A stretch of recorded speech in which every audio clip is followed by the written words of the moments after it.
नमस्कार, मी राहुल कुलकर्णी. एबीपी माझामध्ये जगभरातल्या सर्व प्रेक्षकांचं स्वागत आहे. श्री यशवंत देशमुख हे ज्या संस्थेचे प्रमुख आहेत, अशी सी वोटर ही देशभरामध्ये स्पेशली निवडणुकीसाठी किंवा लोकांच्या मताचा अंदाज घेण्यासाठी गेली 3 दशकं जी संस्था काम करते आणि एक विश्वासार्ह संस्था म्हणून ज्या संस्थेचा उल्लेख आहे, अशा संस्थेनं एबीपी माझासाठी, एबीपी न्यूजसाठी गेली वर्षभर साधारणपणे 2 लाख लोकांचं मत जाणून घेतलं.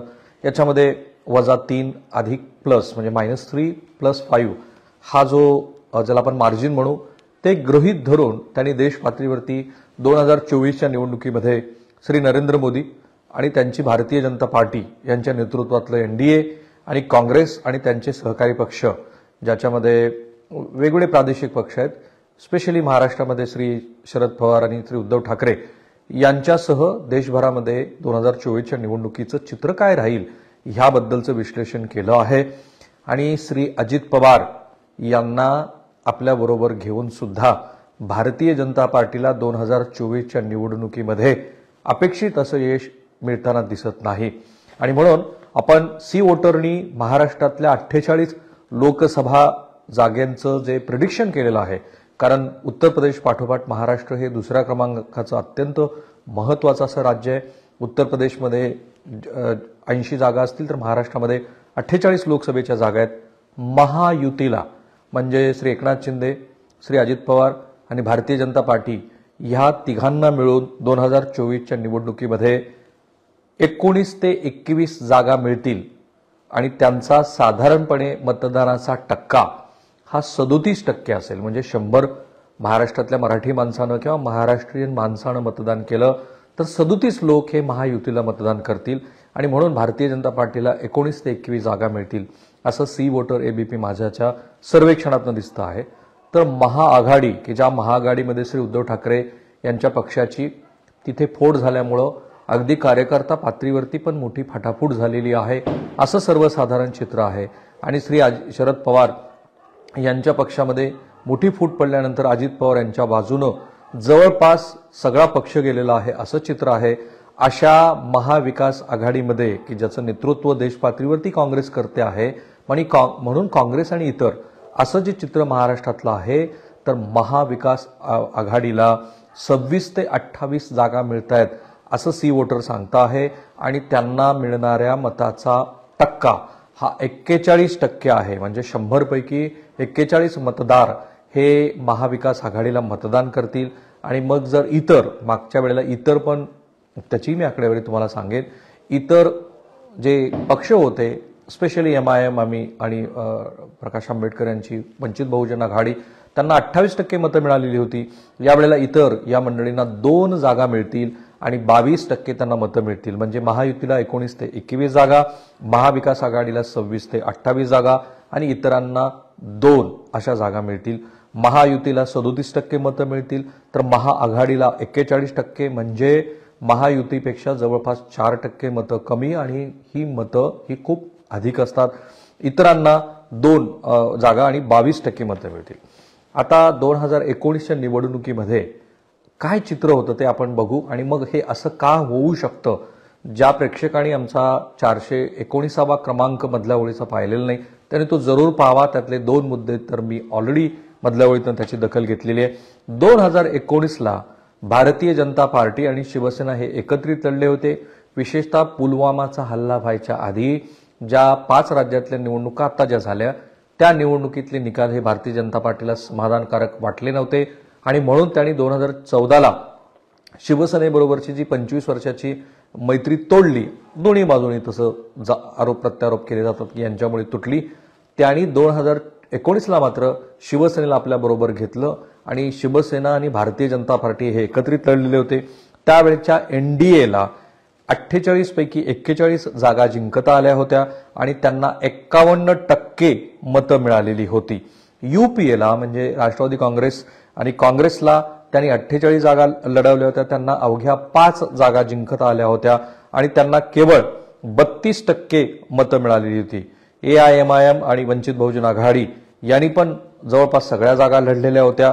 त्यातल्या 1 जागा जी छत्रपती संभाजीनगर म्हणजे तेव्हाच्या औरंगाबादची होती ती त्यांना जिंकता आली होती आणि त्यांना सुद्धा 7.65% मतं मिळाली होती.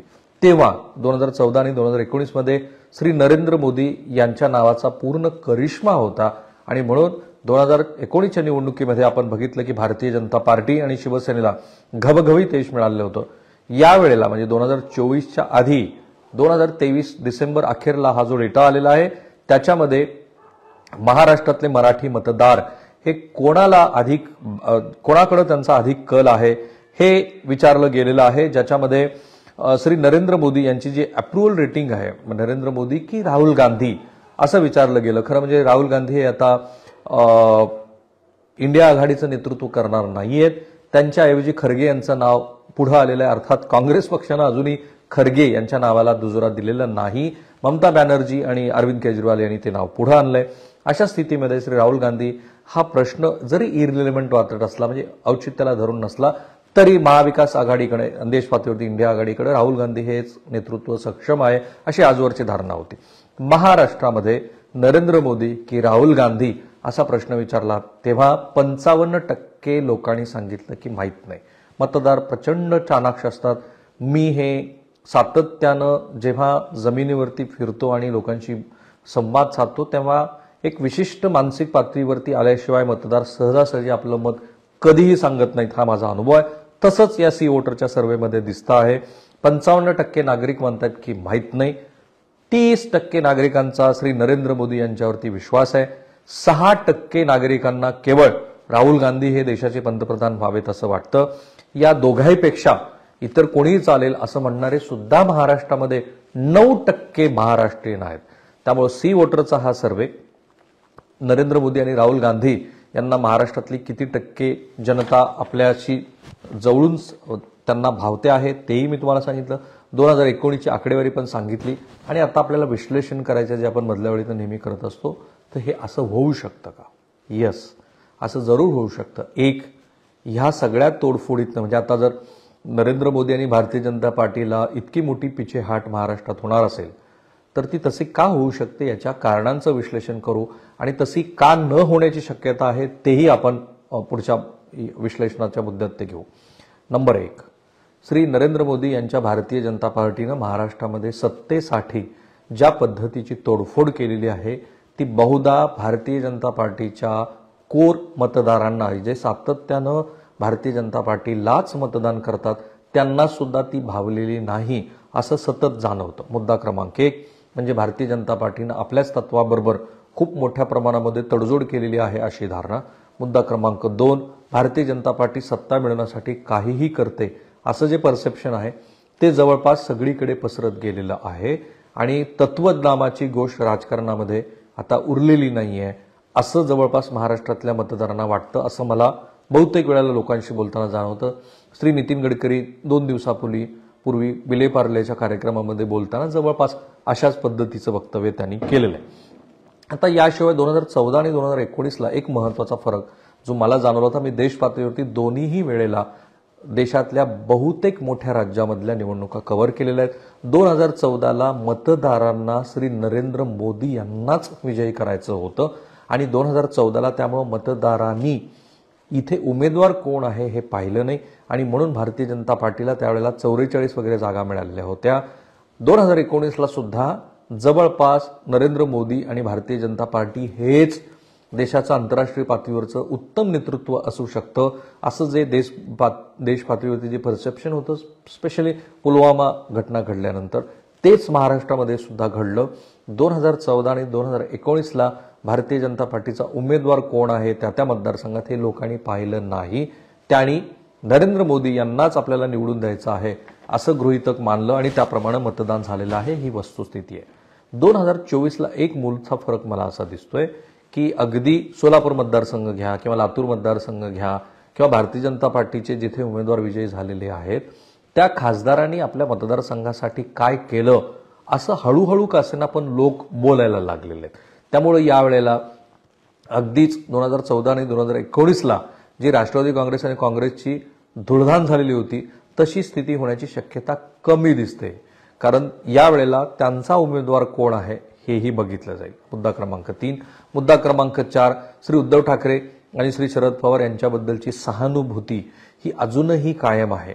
स्पेशली महाराष्ट्रामध्ये आता वेगवेगळ्या आंदोलनाच्या निमित्तानं जे सामाजिक वातावरण ढवळून निघतं आहे, त्यामुळे या दोघांना मानणारा असा विशिष्ट असा मतदार हा शरद पवार यांच्या बाजूने जाऊ शकतो. उद्धव ठाकरे यांची त्यांच्या पक्षाची जी काही भारतीय जनता पार्टीनं वाताहत केलेली आहे त्याबद्दलची जनभावना ही त्या पक्षामध्ये फूट झाल्यानंतर एक पुण्याची पोटनिवडणूक वगळता इतर कधीही चाचणी घेतलेली नाहीये. त्यामुळे असं होऊ शकतं की या निवडणुकीच्या निमित्तानं उद्धव ठाकरे यांची सहानुभूती ही या बाजूने जाऊ शकते. पण या सगळ्याहीपेक्षा दोन महत्वाचे मुद्दे मला सतत जाणवत आहेत. एक, जी अँटी इन्कम्बन्सी आहे, हे सरकार आता 10 वर्ष पूर्ण करेल. या सरकारनं काही उत्तम कामगिरी जरूर केलेली आहे. पायाभूत सुविधेमध्ये हे सरकार उत्तम काम करत आहे. आंतरराष्ट्रीय पातळीवरती या देशाची प्रतिमा उंचावण्यामध्ये नरेंद्र मोदी यांनी फार चांगलं काम केलेलं आहे अशी सर्वसाधारण जनभावना आहे. महागाई कंट्रोल करत असताना काही उत्तम उपाययोजना त्यांनी केल्यात अशाही पद्धतीची जनभावना आहे. हे सरकार डिसायसिव्ह आहे, निर्णय घेतं. आणि नरेंद्र मोदी हे यांच्यावरती कितीही वैयक्तिक स्वरूपाचे आरोप झाले तरी सुद्धा त्यांच्याबद्दल ते भ्रष्टाचारी आहेत असं कुठलंही नेरेटिव्ह, अशी कुठलीही जनभावना अजूनही सेट झालेली नाही. ज्याला स्ट्रॉंग अँटी इन्कम्बन्सी म्हणतो आपण, ती नाहीये. पण तरीही दोन असे वर्ग आहेत की जे दोन वर्ग नरेंद्र मोदी सरकारवरती नाराज आहेत. एक वर्ग क्रमांक 1 शेतकरी. शेतकऱ्यांच्यामध्ये सर्वसाधारण अशी धारणा आहे की नरेंद्र मोदी सरकार हे शेतकऱ्यांच्या दृष्टीनं काहीही करत नाही. उलट शेतकऱ्याच्या शेतमालाला भाव मिळायला लागला की हे सरकार बाजारात हस्तक्षेप करतं आणि त्यामुळे शेतकऱ्यांचं नुकसान होतं, अशी एक सर्वसाधारण जनभावना आहे. दुसरा जो वर्ग आहे तो आहे सुशिक्षित तरुणांचा. सुशिक्षित तरुणांना सुद्धा काही प्रमाणामध्ये असं वाटतं आहे की श्री नरेंद्र मोदी यांच्या काळामध्ये जेवढ्या प्रमाणामध्ये रोजगार निर्मिती व्हायला हवी होती तशी झालेली नाही. तर हे जे नकारात्मक मुद्दे आहेत, हे नकारात्मक मुद्दे अधिक इंडिया आघाडीमध्ये प्रकाश आंबेडकर यांच्या सारख्यांना बरोबर घेऊन जर ह्या मंडळींनी व्यवस्थित उमेदवार दिले तर आता सी वोटर एबीपी माझाच्या सर्वेक्षणामध्ये जे दिसतं आहे तसं होऊ शकतं. पण तरी सुद्धा असं का होऊ शकत नाही की नरेंद्र मोदी यांचा आणि भारतीय जनता पार्टीचा एवढा मोठा पराभव होईल, त्याची सुद्धा काही कारण आहेत जे 5 राज्यातल्या निवडणुकीमध्ये आपल्याला दिसलं. मुद्दा क्रमांक 1, श्री नरेंद्र मोदी यांची वैयक्तिक प्रतिमा ही अजूनही चांगली आहे. त्यांच्याबद्दल मी म्हणालो मगाशी तसं कुठलाही स्ट्रॉंग अँटी इन्कम्बन्सीचा मुद्दा नाहीये. आणि त्याहून सगळ्यात मोठी गोष्ट अशी की जे प्रश्न देश पातळीवरती आत्ता आहेत आणि ज्या प्रश्नाचं उत्तर भारतीय जनता पार्टीच्या या 10 वर्षाच्या काळामध्ये मिळालेलं नाही, जसं बेरोजगारी आणि शेतीचे प्रश्न, ते प्रश्न इतर विरोधी पक्षातली कुठली मंडळी सोडवू शकते याबद्दल अजूनही मतदार पूर्णपणे कन्व्हिन्स आहे. त्याला असं वाटतं की नरेंद्र मोदी यांच्या ऐवजी या देशाच्या राजकारणाची, सत्ताकारणाची दोरी इतर कोणाच्या तरी हातात द्यावी. तसं नेतृत्व अजूनही आपल्याला नरेंद्र मोदी यांच्या ऐवजी पर्यायी म्हणून समोर आहे असं दिसत नाही. दुसरी महत्वाची गोष्ट जी 5 राज्यातल्या निवडणुकीतनं दिसली ती म्हणजे जवळपास 542 पैकी जवळपास 300 जागा अशा आहेत की जिथे भारतीय जनता पार्टी आणि काँग्रेस अशी एकास एक लढत होते आणि त्या लढतीमध्ये आजवर भारतीय जनता पार्टीचा स्ट्राईक रेट हा जवळपास 99% आहे. त्यामुळे भारतीय जनता पार्टी विरुद्ध काँग्रेस अशी जरी आघाडी झाली, ती भलेही इंडिया आघाडी म्हणून असली तरी सुद्धा भारतीय जनता पार्टीचा स्ट्राईक रेट काँग्रेसपेक्षा अधिक आहे. त्या ठिकाणी त्यांचं पक्ष संघटन मजबूत आहे. त्या ठिकाणी काँग्रेस पक्षाला पर्यायी नेतृत्व राष्ट्रीय पातळीवरती नाहीये आणि त्यामुळं हा सुद्धा मुद्दा हा भारतीय जनता पार्टीच्या बाजूनं जाताना दिसतो आहे. सगळ्यात महत्वाची गोष्ट जी महाआघाडी आहे, जी देश पातळीवरती आता उभी राहते आहे महाविकास इंडिया अलायन्सच्या नावाने, ती अलायन्स ही किती एकजूट आहे हे अजूनही देशानं पूर्णपणे पाहिलेलं नाही. त्यांचं जागा वाटप झालेलं नाहीये. त्यांच्याकडच्या नेतृत्वाबद्दलची सुस्पष्टता नाहीये.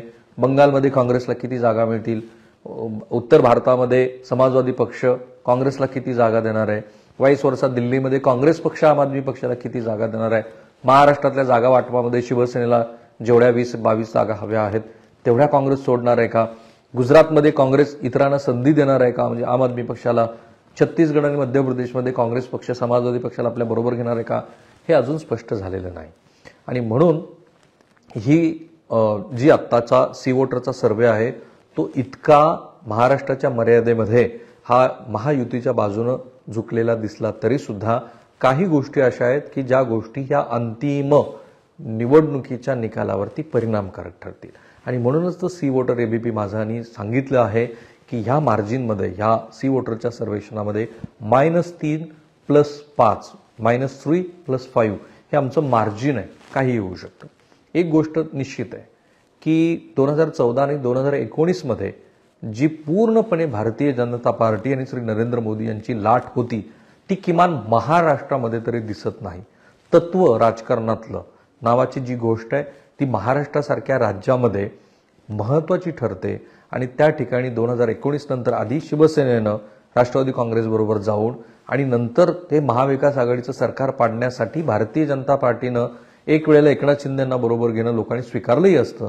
परंतु श्री अजित पवार यांना बरोबर घेऊन की ज्यांच्यावरती तुम्हीच दीर्घकाळ सातत्यानं घराणेशाही आणि भ्रष्टाचाराचे आरोप करत होतात, त्यातनं काय साध्य केलं हे मतदारांना कळलेलं नाही. आणि म्हणून सी वोटर एबीपी माझाचा हा जो सर्वे आहे तो खरा ठरू शकतो.